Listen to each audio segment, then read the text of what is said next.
Olá, meu querido irmão e minha irmã, a paz do Senhor Jesus. Aqui é o pastor Antônio Júnior e eu desejo que nesta noite o Senhor faça uma obra na sua vida, que Ele traga o descanso e o renovo que você tanto precisa. Eu quero trazer uma palavra que vai te ajudar a refletir sobre como anda o seu relacionamento com Deus e a forma com que você tem lidado com as tentações que surgem na sua vida. E mais do que um alerta, essa mensagem saiu do coração de Deus, então eu creio que vai te edificar bastante. E depois nós vamos fazer uma oração, nós vamos unir a nossa fé. E eu fico tão feliz porque nós estamos criando uma corrente de oração e todos os dias eu tenho me sentido mais fortalecido, mais firmes com Deus e eu acredito que vocês também.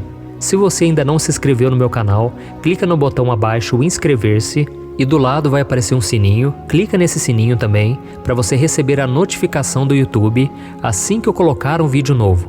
Eu não sei se você sabe, mas todos os dias eu tenho feito a oração da manhã para abençoar o seu dia e à noite eu tenho feito uma oração para agradecer a Deus e encerrarmos o dia na presença do Senhor.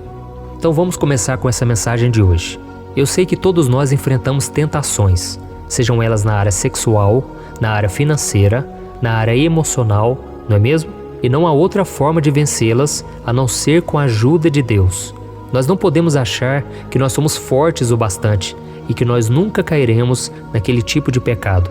A Bíblia diz em 1 Coríntios capítulo 10 que aquele que pensa estar de pé, cuide para que não caia. Então eu já cheguei à conclusão que eu nunca posso menosprezar o pecado, eu nunca posso menosprezar as tentações, porque todos nós somos suscetíveis a erros. Todos nós podemos falhar, não importa quantos anos você tem de igreja, não importa quantos anos de caminhada com Deus, não importa se você veio de uma família cristã, se você tem um ministério, se você já teve muitas experiências com Deus no passado. Existe uma frase muito interessante que ela diz o seguinte: os maiores santos estão sujeitos a cometerem os piores pecados. Então todos nós precisamos vigiar diariamente, tá bom? Se existe um erro que muita gente comete, é de achar que as tentações um dia elas vão acabar, ou um dia elas vão diminuir. Mas não é assim que acontece, porque quando nós achamos que está tudo bem, pode ser que naquele momento nós já estamos caindo na tentação de não buscar a Deus, na tentação de nos acomodarmos, sabe? Então a gente precisa ter uma visão maior do que é uma tentação. E há um versículo que Jesus disse, lá em Mateus capítulo 26, que ele diz assim, vigiem e orem, para que não caiam em tentação. O espírito está pronto, mas a carne é fraca. Quando Jesus disse isso, os discípulos estavam esperando por ele lá no jardim do Getsêmani. E acontece que eles dormiram. Isso mesmo, eles estavam tão cansados, talvez por causa da batalha. Imagine a batalha espiritual que estava acontecendo naquele momento. Jesus estava ali no Getsêmani e a Bíblia diz que ele chegou a suar gotas de sangue, porque ele estava sofrendo terrivelmente. Ele estava tomando uma decisão ali que mudaria toda a história da humanidade. E ele fez a seguinte oração: Pai, se for possível, passa de mim esse cálice. Contudo, que seja feita a tua vontade e não a minha. Então naquele momento o diabo com certeza estava oprimindo Jesus e também os seus discípulos. E então naquele momento os discípulos dormiram.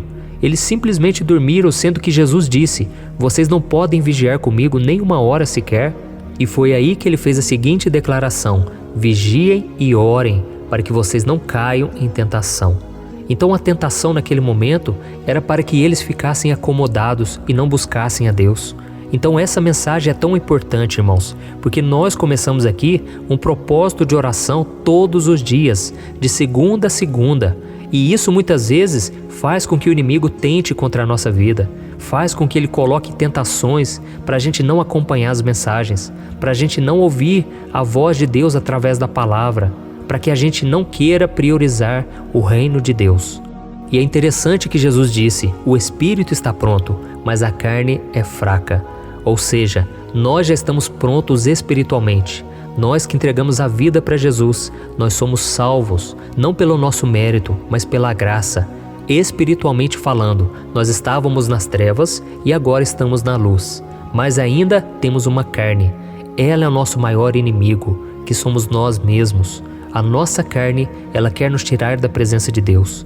Enquanto estivermos nesse corpo carnal, nós vamos sofrer as angústias, sofrer por ter que carregar a cruz diariamente, sofrer por rejeitar o pecado, por sofrer humilhações, por sofrer lutas em todas as áreas. E nós precisamos vigiar e estarmos firmes com Deus para não cairmos em tentação. E a Bíblia nos traz uma lição muito importante quando nós olhamos para o povo de Israel que estava escravizado no Egito por 400 anos. A Bíblia mostra que Deus levantou Moisés e então Moisés libertou aquele povo, o mar se abriu, foi um milagre maravilhoso. E então a partir dali, Deus prometeu que daria a eles uma terra prometida, uma terra que manava leite e mel, e naquele lugar eles teriam descanso, eles iriam habitar em segurança. Mas quando eles atravessaram o mar, eles pensaram que o pior já tinha passado e que a partir daquele momento, nada de ruim poderia acontecer com eles. Afinal de contas, eles passaram 400 anos de escravidão no Egito e eles viram Faraó vindo com todas as forças contra ele. Nós sabemos que o inimigo estava ali usando a vida de Faraó com seus cavaleiros e da mesma forma, hoje na nossa vida espiritual, quando nós decidimos seguir os caminhos de Deus, o diabo vem furioso, tentando nos destruir, tentando nos fazer mudar de ideia e voltar atrás, voltarmos a ser escravos do pecado. É isso que o diabo quer. Ele não quer que a gente avance, que a gente dê um passo de fé. Não, ele quer que a gente fique no nosso canto acomodado, sabe? Então o povo de Israel atravessou aquele mar. Só que diante deles, depois daquele mar, tinha um deserto, porque Deus precisava tratar com aquele povo. Deus precisava moldar o caráter deles. E a Bíblia diz lá em Deuteronômio capítulo 8, que Deus colocou eles no deserto para ver aquilo que estava no coração deles, para ver se eles iriam obedecer a Deus ou não. E infelizmente, a Bíblia diz que aquele povo foi desobediente, eles blasfemaram contra Deus, eles rejeitavam a autoridade de Moisés, e aquele povo sofreu, irmãos. Durante 40 anos, Deus fez tudo por eles. Deus alimentava eles, Deus supria eles em todas as áreas, ao ponto de que nem os sapatos e nem as roupas deles envelheceram durante os 40 anos. Não tinha doentes no meio do povo, Deus trazia cura, Deus trazia água quando eles estavam com sede, e durante o dia Deus colocava uma nuvem gigante para que eles não sofressem com o calor do sol, e à noite, quando era frio, porque o deserto faz muito frio à noite, Deus levantava uma coluna de fogo. Então era tantos milagres, irmãos, tanto o poder de Deus, mas o povo não reconheceu. Até que chegou o momento deles entrarem na terra prometida. Tinha vindo uma nova geração e essa nova geração iria entrar nessa terra prometida. Mas quando eles pensaram que tudo já estava pronto, que não tinha mais provações, tentações, eles descobriram que haviam gigantes naquela terra. Os cananeus ainda habitavam em Canaã, que era o lugar onde Deus havia prometido. Então eles ficaram desanimados e eles chegaram a dizer: este não é o lugar que Deus prometeu para nós.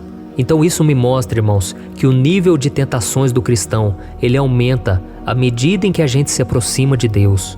Quando Deus tem algo grande para fazer na sua vida, é aí que o inimigo se levanta com mais força. É aí que a tentação fica mais forte. Então nós vamos ver agora somente um versículo que nos mostra que quando o povo de Israel deixou o Egito, Deus não levou eles diretamente para a terra de Canaã, para a terra prometida, justamente por um motivo, e um motivo muito importante.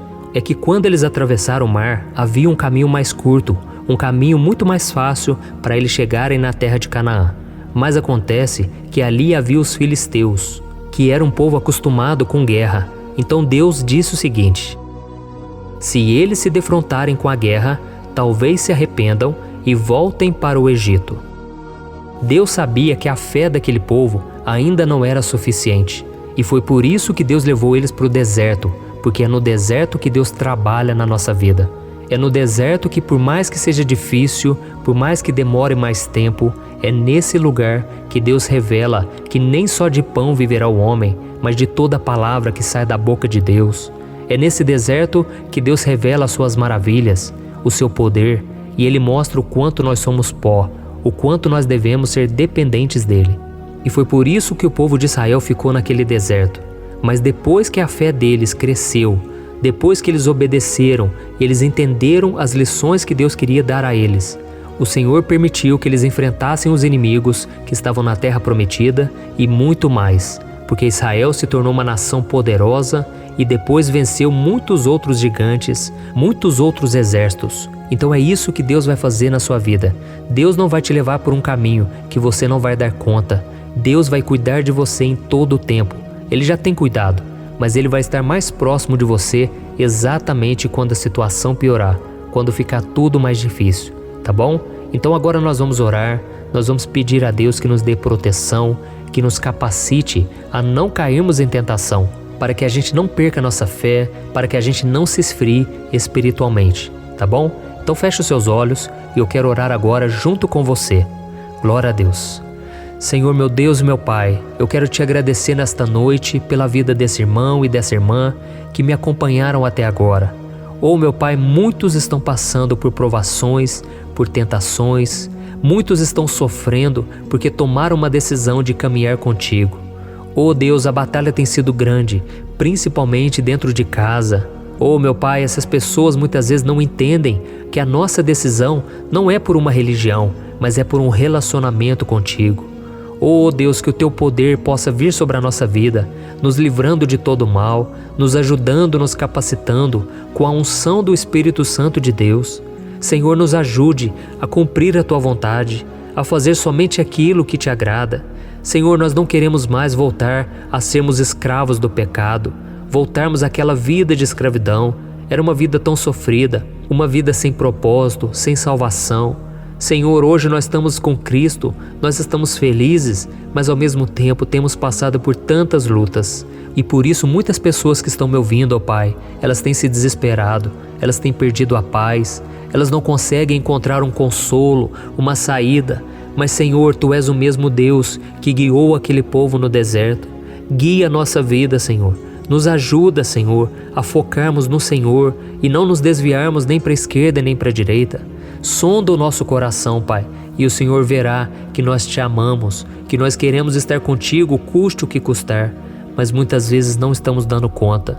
Nos ajuda, Senhor, nós precisamos de Ti.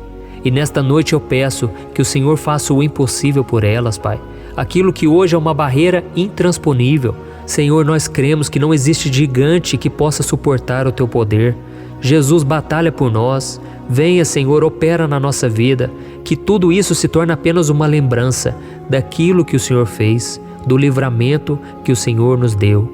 Oh, meu Pai, que a partir de amanhã essa pessoa vigie mais, que ela tome a decisão de parar de brincar com o pecado e que ela comece a clamar ao Senhor quando ela estiver fraca diante da tentação. Dá-nos, Senhor, da Tua força, da Tua sabedoria, para que a gente saiba escapar dos problemas, das armadilhas que o inimigo coloca na nossa vida. E que esse irmão e essa irmã que estão comigo agora nunca se esqueçam de que Cristo morreu por elas e que Ele nunca vai abandoná-las, mesmo quando elas caírem. Senhor, em nome de Jesus, derrama da Tua graça para que a gente consiga renunciar aos prazeres da carne, aos prazeres do pecado e que a gente venha ser obediente ao Senhor.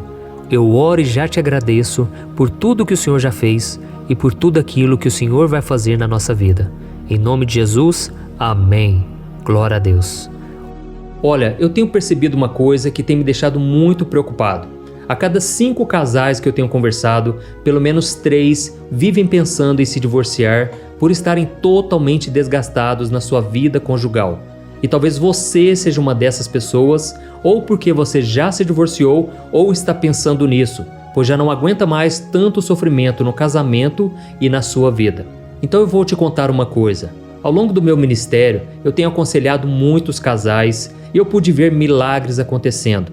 Eu vi casamentos que tinham tudo para dar errado e começaram a dar certo. Casamentos que quem olhava pensava, não tem mais jeito de resolver. Mas eu também presenciei situações tão complexas que não bastava dizer que divórcio é pecado e ponto. Eu precisei ir além e tratar de cada caso de forma madura, compreensiva e à luz da palavra de Deus. E foi então que eu decidi registrar tudo isso que eu aprendi nesses anos em um único livro que já está transformando a vida de milhares de pessoas. O nome dele é O que a Igreja Não Te Conta sobre Divórcio e Novo Casamento. Nele, eu abordo esse assunto que é tão sensível de uma maneira bíblica, sem julgamento e que vai te trazer conforto e direção. Eu sei que muitas vezes você sofre porque você não queria estar nessa situação e também não sabe como sair dela. Além disso, você ainda tem que lidar com o medo de estar fazendo a escolha errada todos os dias. E eu quero te falar uma coisa: você não precisa mais viver cheia de culpa e medo. Chegou a hora de você se livrar desse sentimento de confusão, de infelicidade. Chegou a hora de você acreditar que Deus te ama, Ele não esqueceu de você e Ele tem um plano abençoado para a sua vida. Todos os dias as pessoas me perguntam: pastor, até que ponto eu devo lutar pelo meu casamento? O que será que Deus vai pensar se eu me divorciar? Se eu me casar novamente, será que Deus vai me abençoar ou eu nunca mais poderei ser feliz com alguém? Por isso, além de responder essas e outras dúvidas de acordo com a palavra de Deus, eu conto no meu livro algumas situações reais vividas nos relacionamentos para que você se identifique, e eu também mostro qual é a melhor decisão que você deve tomar, tá bom? Eu tenho certeza que esse livro vai ser um divisor de águas na sua vida. E para que você tenha acesso a esse conteúdo agora mesmo e comece já a mudar de vida, eu estou disponibilizando o livro no formato digital para você ler onde você estiver, no seu celular ou no seu computador. E tudo isso por um valor acessível, e assim também você estará contribuindo para que o nosso ministério alcance ainda mais pessoas com a mensagem do Evangelho. É só você clicar no link que está bem aqui abaixo do vídeo, na descrição ou no primeiro comentário. É muito rápido, seguro e você vai receber na mesma hora o livro digital no seu e-mail, tá bom? Então clique agora no link que está aqui abaixo do vídeo e eu desejo toda sorte de bênçãos na sua vida. Um grande abraço, que Deus te abençoe.